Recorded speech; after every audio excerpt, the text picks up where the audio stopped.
A cold wind swept through the Alaskan wilderness, and in the silence of the forest, something unimaginable unfolded. A seasoned wildlife biologist was just wrapping up his final field survey when he heard it. Not a roar, not a growl, but a cry. A massive grizzly bear was standing completely still just feet away from him, her head lowered, eyes locked on his.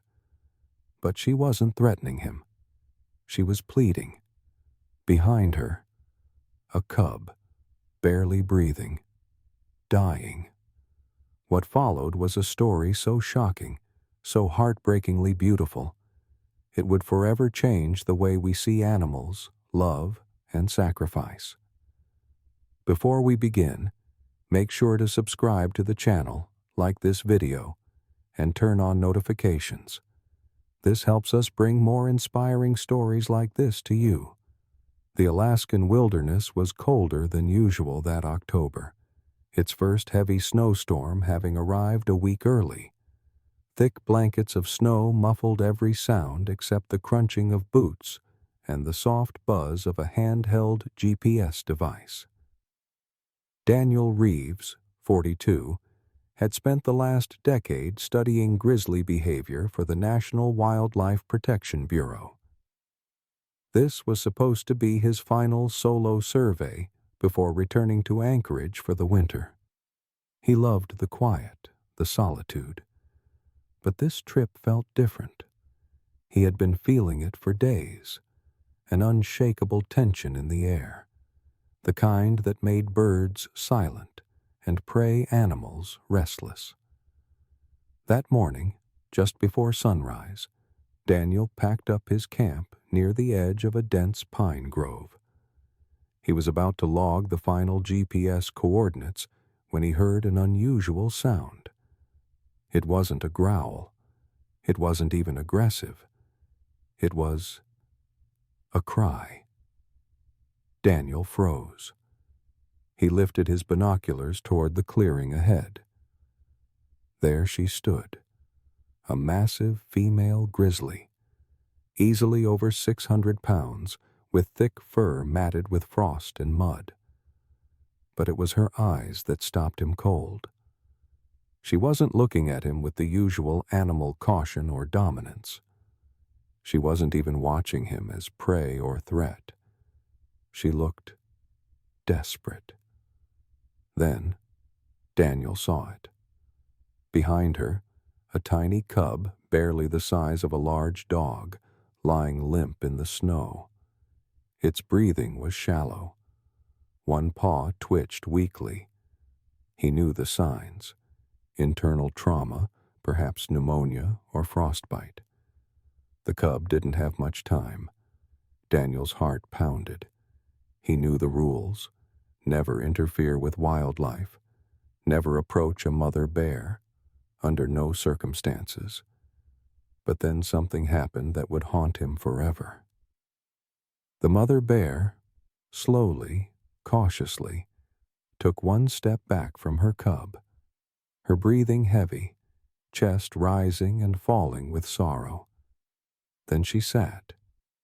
It was as if she was giving him permission, begging him.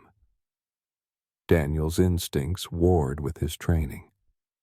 Every survival lesson, every protocol screamed at him to walk away. But his heart wouldn't let him. "I'm gonna help your baby," he whispered, tears already stinging his eyes. As he stepped into the clearing, the mother grizzly did not move. She watched, every muscle taut, her breath fogging the cold air. Daniel kneeled beside the cub. Its lips were turning blue. The body was cold. Hypothermic shock. He reached into his pack for a thermal blanket and gently wrapped the cub. The bear let out a low rumble, not of anger, but pain. Daniel glanced up. Her eyes never left him. That's when he made the most terrifying and most compassionate decision of his life. He would try to save the cub, even if it meant carrying it back through the snow, with its mother right behind him. And so, a man and a bear, two beings from worlds apart, began a journey that neither would survive unchanged. Daniel's breath came in sharp clouds as he trudged through knee-deep snow, the cub bundled tightly in his arms. The little creature was light, too light, and barely warm beneath the emergency blanket. Every minute counted. Behind him, the mother grizzly followed with measured steps. She didn't charge. She didn't growl. She simply walked. Each time Daniel glanced back, their eyes met.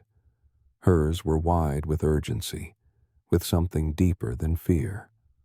Hope. He couldn't believe what was happening. A wild grizzly was trusting a human with her dying cub. But this wasn't a rescue mission in a sanctuary. There were no helicopters or backup teams. Daniel's nearest base camp with proper supplies was over 4 miles away. Through snow-covered ridges, frozen streams, and terrain no stretcher could handle. "Hang in there, little guy," he muttered. "You don't get to leave this world yet." The cub's head twitched weakly. A raspy breath escaped its mouth, a sound so frail it barely qualified as life. Its paws were raw and stiff, its nose pale. Daniel knew the signs of hypothermia, and this was critical. If circulation didn't return soon, organs would begin shutting down. He had maybe an hour. Daniel adjusted his grip and pushed forward. Every step was a fight, against the snow, the cold, and the primal fear coiled in his gut. The mother bear remained just close enough to be felt, but not feared. It was a strange truce, a silent pact between two desperate souls. Half a mile in, Daniel's boot sank into a hidden pocket of ice. He fell hard, nearly dropping the cub. Pain shot through his knee, but he gritted his teeth and got back up. The mother bear let out a soft huff, not hostile, but alert.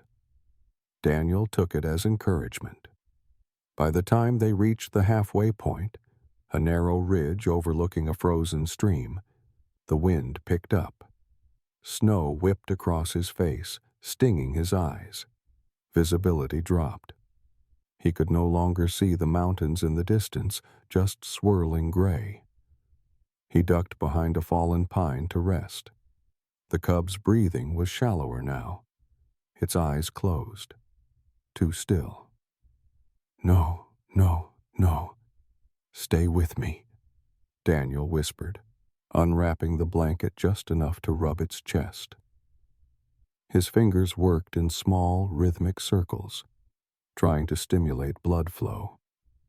He opened a small heat packet and pressed it gently against the cub's body. Then, a twitch. A faint, barely there movement of the paw. "You're still in there," Daniel breathed. That's when the real fear struck. The storm was worsening. If he kept pushing, he risked collapsing himself. But if he stopped for too long, the cub would die. He looked up. The mother grizzly was lying nearby, her massive body hunched against the wind, eyes on her baby. Snow clung to her fur like ash. She didn't move, didn't flinch. Daniel felt something inside him shift. This wasn't just survival. This was trust. She was giving him her child, depending on him, believing in him. And somehow, that mattered more than anything. With aching legs and a racing heart, he rose and continued into the storm. The bear followed. Two beings, once enemies by nature, now walking through blinding snow with a single shared mission. save the life of something they both loved. The sun never rose that morning. Snow poured from the sky in thick, relentless flurries, covering the tracks behind Daniel as quickly as he made them. His shoulders burned from carrying the cub. Every breath felt like inhaling ice shards. Still, he pressed on. He kept whispering to the cub, not because it would understand, but because he needed to believe it could hear him. "You're doing good. Just stay with me." Every so often, the cub's paw would twitch or its ears would flick at the cold. Small signs of life, barely enough to keep Daniel from breaking. The mother bear was growing slower behind him, not from distrust, but from exhaustion. Her movements were heavier now, her head lower. She hadn't eaten in days. It was clear she was giving her last strength to follow him. That shook Daniel in a way he wasn't ready for. At last, he saw it. The tree marker. 2 blue ribbons tied to a spruce. His emergency cache was just ahead, hidden in a grove that leaned against a cliffside. It had food rations, backup gear, and a satellite radio, and a portable thermal pod.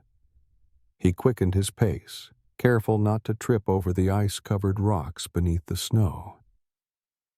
The cub stirred again, then went limp. Panic surged in Daniel's chest. "Just hold on." But then, as he reached the final slope, he heard a sound that stopped him cold. Crack. It was subtle, but unmistakable. The groan of something heavy moving beneath the snow. Daniel looked down. The ground beneath his feet wasn't solid earth. It was a frozen creek, buried under the snow, and it was giving way. He stepped back instinctively, shifting his weight, but it was too late. Crack! The ice shattered beneath him with a violent snap. Daniel plunged waist deep into freezing water, the cub still clutched in his arms. Pain exploded through his body like fire. He screamed, but his voice was swallowed by the wind. The water bit into his skin, dragging him down. He fought to stay upright, pushing with all his strength against the sharp, slippery edges of the ice hole. The cub was still wrapped in the blanket, soaked now, heavy and cold. He couldn't let go. He wouldn't let go. He kicked and scrambled until his elbows caught the ledge. Gritting his teeth, he heaved the cub up and threw it onto the snowbank ahead, then clawed his way out of the hole. He lay gasping, clothes soaked through, skin burning from the cold. That's when the growl came, low, deep, and primal. The mother bear had reached the ridge. She saw him, saw her cub lying in the snow, unmoving. She roared, but not in anger. It was something else entirely. A call, a scream of helplessness. Daniel forced himself to his knees.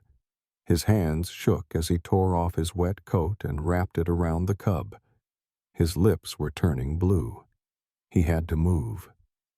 He staggered toward the emergency cache just 100 yards away. Each step was a battle. When he reached it, he dropped to his knees and unzipped the pod. It was like a small tent, heat-sealed and battery-warmed, designed for injured animals in the field. He powered it on and gently placed the cub inside. The pod glowed from within, its temperature slowly rising. The cub didn't move. Daniel collapsed beside it, shivering uncontrollably. The mother bear approached. He looked up at her, exhausted, unsure what she would do. But she didn't lunge, didn't growl. She laid down just inches from the pod and placed her massive head beside it, watching her cub. The three of them, man, bear, and fading life, huddled together in silence as the storm howled on. What none of them knew was that time was running out. The thermal pod's internal light glowed softly against the falling snow, casting a surreal warmth over the frozen campsite. Daniel sat hunched beside it, teeth chattering, arms wrapped tightly around his chest. His clothes were still damp from the plunge into the ice, and he could barely feel his fingers. But all he could focus on was the cub. The small body lay curled inside the heated pod, wrapped in blankets, a heating pack gently pulsing against its chest. Every few minutes, Daniel leaned in to listen for breath, to look for movement.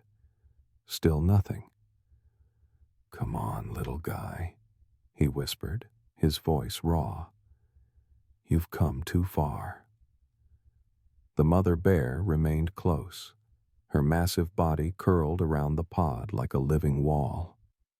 She didn't move, didn't blink, just watched her baby, her massive shoulders rising and falling with each breath. And still, the cub didn't stir. Daniel knew the signs. Sometimes hypothermia was deceptive. The body would stop shaking not because it was recovering, but because it had given up. He forced himself up despite the cold, stripped off his wet undershirt. He had to share his body heat. It was risky, but losing the cub wasn't an option. He opened the pod, cradled the tiny bear in his arms, and climbed in beside it. For the first time in his career, he broke every rule, every boundary between man and wild. Not out of recklessness, but out of love. And something else. Something no field manual had ever taught him. Compassion. He lay there with the cub pressed to his chest, whispering words that no bear could understand, but maybe could feel. "You're strong, just like your mama. You don't quit, okay?" Outside, the storm began to ease. The winds slowed. The sky shifted from gray to steel blue. Hours passed in silence. Then, a twitch. Daniel felt it. A movement beneath the blanket. The cub's paw. Then a whimper. He sat up. "Hey! Hey!" The cub moved again, this time with more strength. Its nose twitched. Its eyes fluttered open, just slightly, just enough. Daniel laughed, choked by relief. The mother bear rose to her feet, sensing the shift. She leaned closer to the pod, and Daniel moved aside. The cub let out a weak squeak, barely audible, but unmistakable. A call to its mother. The bear pressed her snout against the side of the pod, and the cub reached out with its paw, small, trembling, but alive. Tears filled Daniel's eyes. "You made it," he whispered. But even as life returned to the cub, danger remained. Daniel's body was crashing. The time spent wet and cold had taken its toll. His vision blurred, his pulse slowed. He stumbled out of the pod, collapsing against the snow. The last thing he saw before darkness took him was the mother bear rising over him, her eyes filled with something he never thought he'd see in a predator's gaze. Gratitude. Then silence. And cold. And black. Daniel didn't know how long he'd been unconscious. His eyes opened to a world glazed in white. The storm had passed. The snow had settled, but everything felt distant, muffled, like he was underwater. He tried to sit up but couldn't. His muscles wouldn't respond. His body had gone stiff from exposure. His skin was pale, lips cracked, and every breath burned his lungs. The onset of hypothermia had taken hold. And then he heard it, the crunch of snow nearby. Not footsteps. Pause. He turned his head, slowly, painfully. The mother bear was still there. Not just near him, beside him. Close. Her massive body curled protectively around the pod and Daniel's own barely conscious form. Her fur was matted with frost, but she hadn't left. He blinked through frozen lashes, trying to make sense of it. She had stayed, all night, for him, for her cub. And somehow, he was still alive. The cub was awake now, not strong, but alert. Its head poked out of the pod, sniffing the cold air, its small eyes scanning the space for warmth, familiarity, and safety. When it saw its mother, it squeaked weakly and tried to crawl forward. Daniel watched the reunion with tears in his eyes. Then he remembered the emergency beacon. He had packed it in the emergency kit, a small device connected to the satellite radio that could send a distress signal. But it was 30 feet away, inside the storage bin, buried beneath a mound of snow. He had to reach it. He gritted his teeth, pulled his body onto his elbows, and began to crawl. Every inch was agony. His vision swam. His fingers were numb. But he kept going. The mother bear watched, unmoving. Halfway there, he collapsed again. He screamed inside, but his body made no sound. And then, he felt warmth. Behind him, a presence. He turned his head in disbelief. The grizzly was walking toward him, slow, careful, measured. He flinched, but she didn't attack. She walked past him, to the storage bin, and with one massive paw, she brushed the snow aside. Daniel's breath caught in his throat. Was it coincidence? Instinct? Something deeper? He didn't know. He didn't care. He used the last of his strength to crawl to the now exposed bin, pry it open, and hit the button. A blinking red light began to flash. Signal sent. Help was coming. He collapsed, tears mixing with frost on his face. The mother bear returned to her cub. She sniffed its fur gently, then laid down beside the pod again, just as she had before. As if nothing had happened. As if this wasn't the most unbelievable, impossible act of connection between man and beast. As Daniel slipped into unconsciousness once more, he whispered, almost without breath, "Thank you." No one would ever believe what he'd seen. But when they found him the next morning, a rescue team guided by the beacon, they didn't just find Daniel alive. They found the pod, still warm, the cub curled inside, and enormous paw prints in the snow, leading back into the forest. The mother was gone, but her message was clear. She had trusted a human with her world, and he hadn't let her down. Daniel woke to warmth, not the heat of the sun, but the hum of an engine, the softness of blankets, and the steady beeping of a heart monitor. He was inside a medical tent, somewhere in the wilderness outpost, alive. His mind reeled, eyes blinking against the bright interior. "You're awake," came a voice beside him. It was Claire, the field medic.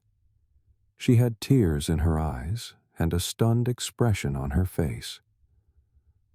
"We didn't think we'd find you in time." Daniel tried to speak, but his throat was too dry. Claire leaned closer. "You hit the emergency beacon. We tracked it by helicopter. But when we landed, we thought you were gone." He looked at her, waiting. Then we saw the cub, alive, inside the pod. She paused, voice cracking. "And tracks, grizzly tracks, circling you, lying beside you." Daniel's eyes filled with tears. Claire handed him a thermos of water.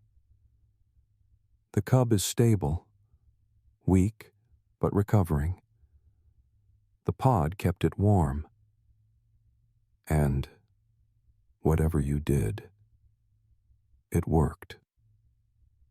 Daniel sat in silence for a long time, not because he didn't want to speak, but because he didn't have words for what had happened.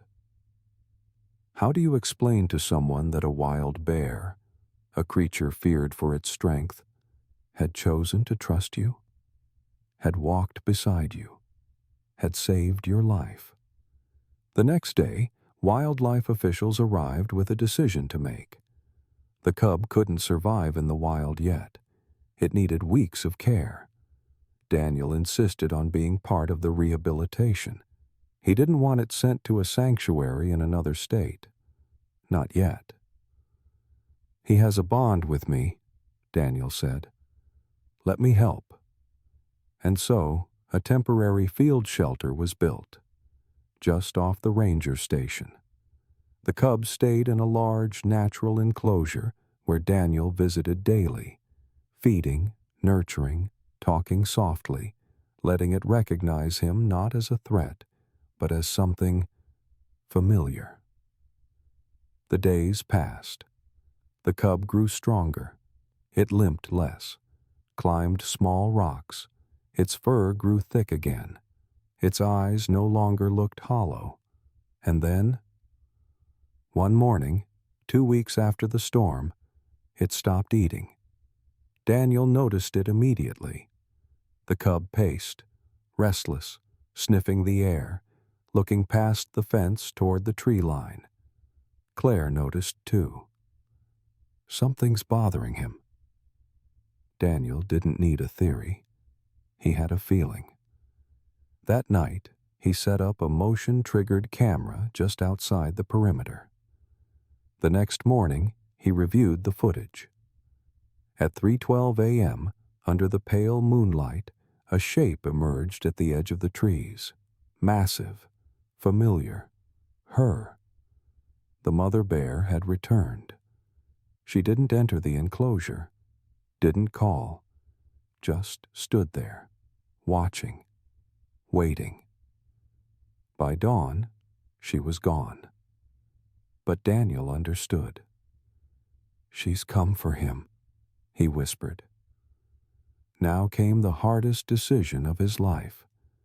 He could keep the cub safe, fed, watched, or he could do what the mother bear had done for him. Trust. "I think it's time," he said to Claire.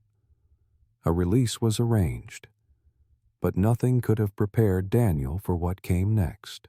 The valley below was still dusted in snow, but the air carried hints of spring. Ice cracked on the surface of nearby streams. Ravens called from pine branches, and sunlight filtered through the trees like gold mist. Daniel stood on the ridge above the clearing, heart pounding. Beside him, the cub, now stronger, alert and heavier, paced restlessly inside a portable release crate. His eyes were focused on the open forest below. It had been nearly a month since the storm. A month of healing. A month of trust. And now, it was time. The team from the Wildlife Bureau had driven in before dawn, hiking the last stretch by foot to reach this remote location, far from roads, humans, or danger. Daniel had personally chosen it. A protected corridor with thick undergrowth, streams, and, he hoped, her, the mother. He opened the latch slowly. The cub didn't bolt. He stepped out cautiously, sniffing the air, looking, listening. Then, without hesitation, he ran, not in fear, but with purpose, toward the trees. Daniel followed from a distance. At the forest's edge, the cub stopped. And then, Daniel saw her. The mother bear, emerging from the trees like a ghost, towering, majestic. Her fur had shed much of its winter weight, but her eyes were the same. They found her cub instantly. The reunion was silent. No growls, no calls, just a gentle touch of noses. The cub pressed into her chest, and she accepted him. Daniel watched, breath caught in his throat, eyes burning. She looked up, and their eyes met, for the last time. Not as predator and human, not even as allies, but as souls who had shared something sacred, a moment that defied explanation. Then she turned, her cub beside her, and together they disappeared into the woods, vanishing into the life they belonged to. Daniel stood for a long time, the forest silent again. He didn't cry right away, not until he looked down and saw it. A single paw print, small, pressed near his boot in the soft earth. A goodbye. He knelt and traced it with one finger, smiling through tears. Later, when reporters asked him to explain what happened, how a wild grizzly had trusted him with her dying cub, how she had returned to find him, he never gave them the full story. Because some stories aren't meant to be dissected. Some are meant to be felt, understood not with facts, but with heart. As Daniel returned to the ranger station that evening, the sun dipping behind the mountains, he looked back once more toward the forest and whispered, "You were right to trust me." Then he turned, his heart forever changed. He had saved a life. But more than that, a bear had taught him something no human ever had. That courage is not only found in strength, but in surrender, in letting go, in believing, even when the world tells you not to. If this story touched your heart, subscribe to the channel and leave a like. Share it with someone who loves inspiring stories and help us spread messages of courage and hope.